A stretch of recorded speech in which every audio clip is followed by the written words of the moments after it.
Hi folks, thanks for tuning in and welcome back again. Today I am going to share two medium knives with you all. This is the knife I had with me last year at fish camp, and some of you have requested that I share it with you. Now, I did have it with me at fishing camp last year, but it is not a fishing knife. This is more of a survival knife or a hunting knife.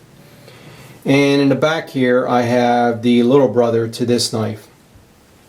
So what I'll do is I'll talk about the blades, some of the components on the table, and then we'll do some close-ups so you can get a better look at them. So this is my own personal Bark River here. This one is in the stainless version. It is overall 9 inches or 22.8 centimeters. The blade is 4.2 or 10.6 centimeters. The blade steel on this one is CPM S35VN, so it is a stainless blade. It does have that Bark River grind, convex grind that they're known for. Very sharp. And the spine is coming in at 0.217 or 5.5 millimeters. Very robust, very thick spine.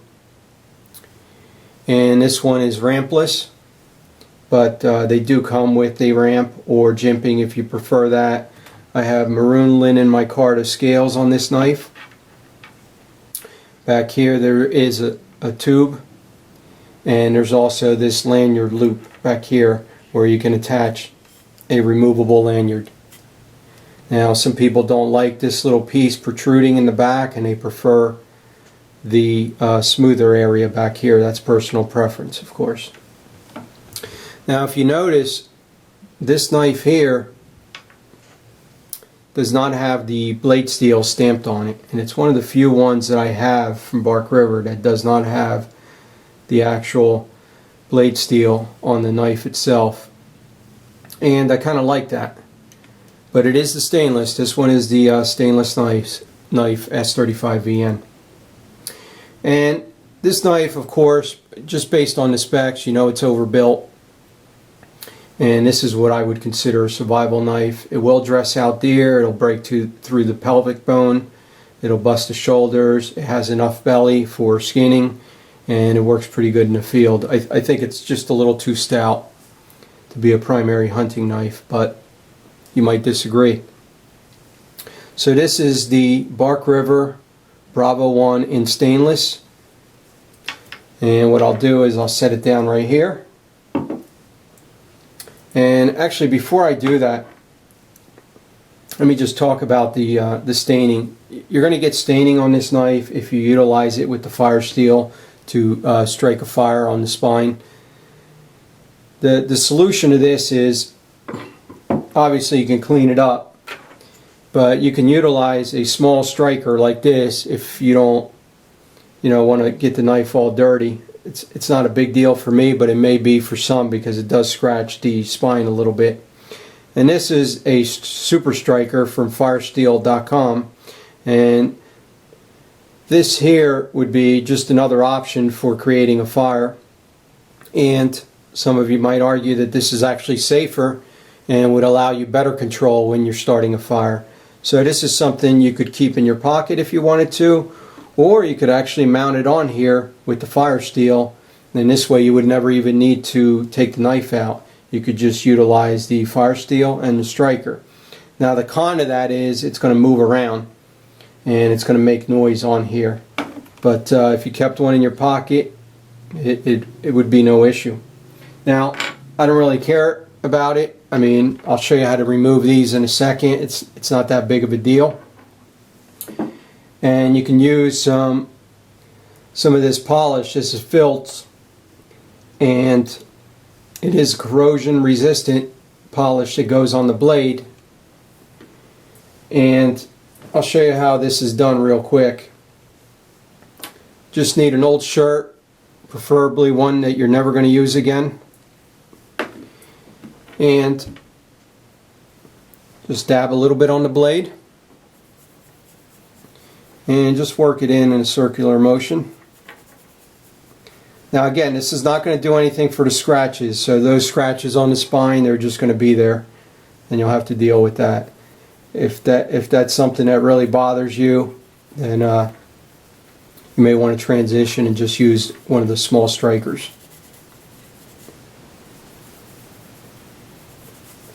And you work it in, of course, being very careful with the cutting edge there, because this knife will cut through this shirt with no problem.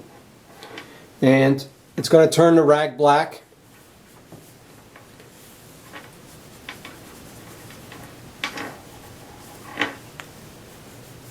And one of the things about stainless is it polishes up very nicely, almost like a piece of jewelry. And as you can see, within less than a minute, the knife is cleaned up. Scratches are still there, but as you can see, look how nice it came out. So let me set this down right here, and let's talk a little bit about the sheath. Actually, before we do that, let's talk about this little knife, the companion knife that I carry in there. And this is a little creek. I showed you one before. This is a different one. This is the one I use for wet environments because it is a CPM 154 blade steel, which is stainless. It's a very robust little knife for fine work. And this is the one I like to carry. Now I can also carry a Micro Canadian in there. But for snowy conditions and wet environments where I need something that's a little more heavy duty, this is the one that I prefer. So, Bark River, Little Creek. Now here's the sheath that it came with. It didn't come with this little one, obviously. This is an optional item. And this is the fire steel that I use. And over the years, as you use this, what will happen is it's going to get thinner as the material comes off. And it's going to become loose inside that loop. And that's the reason I have this piece of shock cord on there to keep it from coming off or potentially losing it.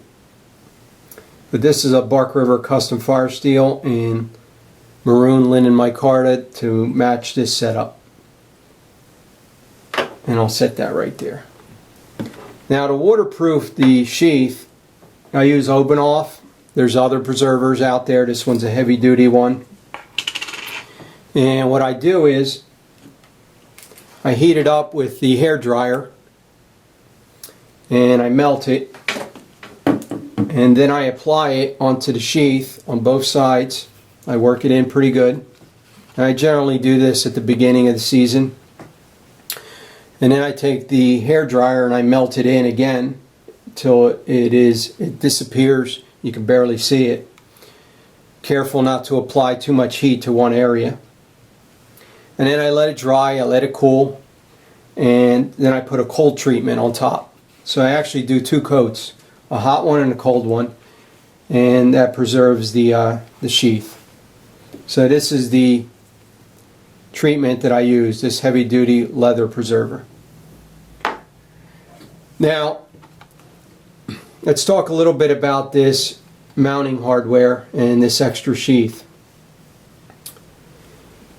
This here is called a Micro Canadian Sheath, and it is not the one that came with the knife originally. The Little Creek came with this sheath, and this is the same sheath that the Micro Canadian came with. It is called the Bushcraft Sheath, and this is the F as in Fox version. This here is really an upgrade in my opinion. I prefer this. I think it looks better. It looks a little more custom, and as you can see how square and boxy that would look on there versus that. It's like a small banana and then it curves around the bottom here, giving it a very nice custom look. And this is called the Micro Canadian Sheath. This is a right-handed one in brown leather, and they're about $12 or $13, so they're not very expensive.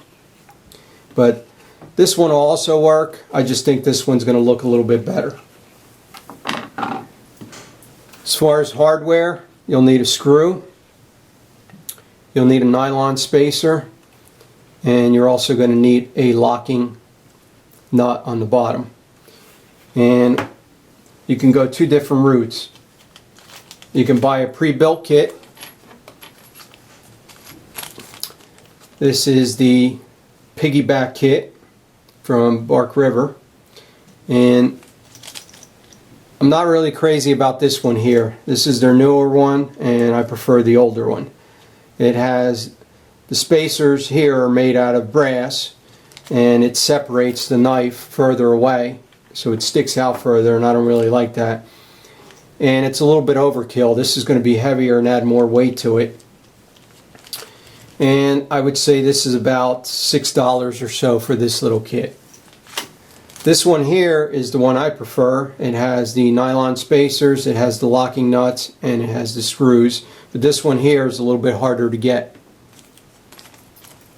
And I believe this one's same thing, around $5 or $6 or so.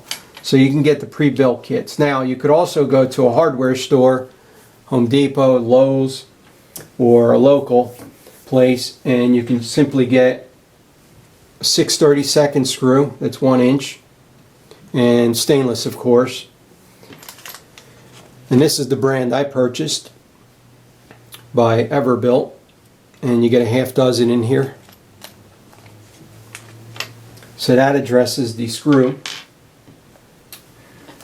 This is the nylon spacers, and you get about 6 in here, about a half dozen in the package.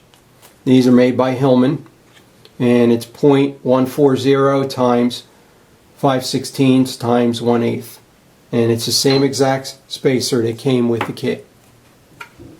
And lastly, you'll need a locking nut, preferably again stainless, and these are Weathermax, and they have the nylon washer inside, which will cinch down the sheath very, very nicely. And these are 6/32. And the name of the game, of course, when you're mounting these is that you don't want any part of the screw to stick out in the back. You want it completely smooth, so it's not rubbing up against your pants or rubbing up against your pack. And as you can see, it takes a little bit of work, but the 1 inch seems to work the best on these. And there's no part of the screw protruding in the back here, no sharp edges. So this is the sheath ensemble setup for a companion knife. It works for me, it may not work for you, or it may be too much knife or too much sheath. Perhaps you prefer Kydex, and that also works. So what I'll do is I'm going to set this aside, and then we're going to talk about the second knife. Now this knife here is the little brother to the Bravo 1. This is the Bark River Gunny. It's another very high quality knife. This one here is in the premium steel, CPM 3V. And this knife here is actually in Midnight Tiger. Those are the scales that I have on here, G10. Overall is 8.4 inches or 21.3 centimeters on the knife. The blade is 3.7 or 9.3 centimeters. CPM 3V. And the spine is 0.156 or 3.9 millimeters. So it's a little bit thinner. I actually prefer this knife for hunting. It feels very nice in the hand. It allows me to get closer to the animal or in the cutting surface. Of course, it's lighter. It comes in at 5.6 ounces or 158 grams. Another convex grind, and this one's rampless. I will say that the G10 does make it a little bit handle heavy. If this was wood, it would be lighter. Even if it was linen micarta or canvas micarta, it would be lighter. But this knife is pretty heavy duty. You could also break down a deer. It's a good field knife. You could use it for bushcraft. And I have it in this sheath that is by KSF. This one came from Knives Ship Free, this sheath. And here's the matching fire steel. I don't really use this one, but I like to have some fire making capabilities with me when I'm out hunting, just in case I ever had to start a fire. Now what I'll do is I'll show you these two knives side by side so you can get a better picture of the scale. Now obviously this knife here has much wider blade, substantially wider. You can notice that immediately. The blade is a little bit longer. And there's the spine. Again, I prefer this one for hunting. I think this is more of a survival knife. It's more heavy duty. And this one doesn't have a loop in the back for a lanyard. It just has this little tube. And you could run one through there if you wanted to. So what I'll do is I'll set them on the table here. And then I'll bring you folks a little bit closer so you can get a better look at these blades. And these knives are not going to be for everyone, of course. Some people may think these knives are too small, others are going to think they're too big or heavy. And I would encourage you to do your own research. I'm just sharing them with you so you can get a better look at them. There's not a lot of reviews with these knives side by side.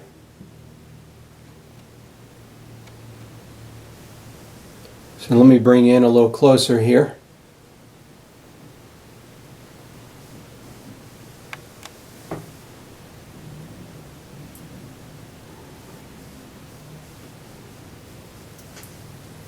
And again, down here at the bottom we have the little creek. Very nice companion knife.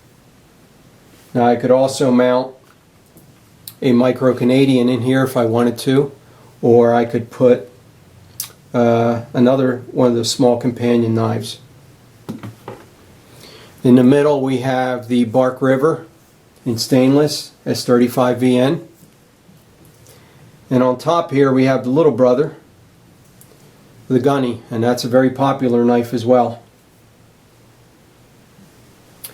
This is going to conclude my little presentation on these three high quality knives. In the future I'll bring you some additional medium knives, and then perhaps we'll transition to some larger blades. Thanks for tuning in, and see you all next time.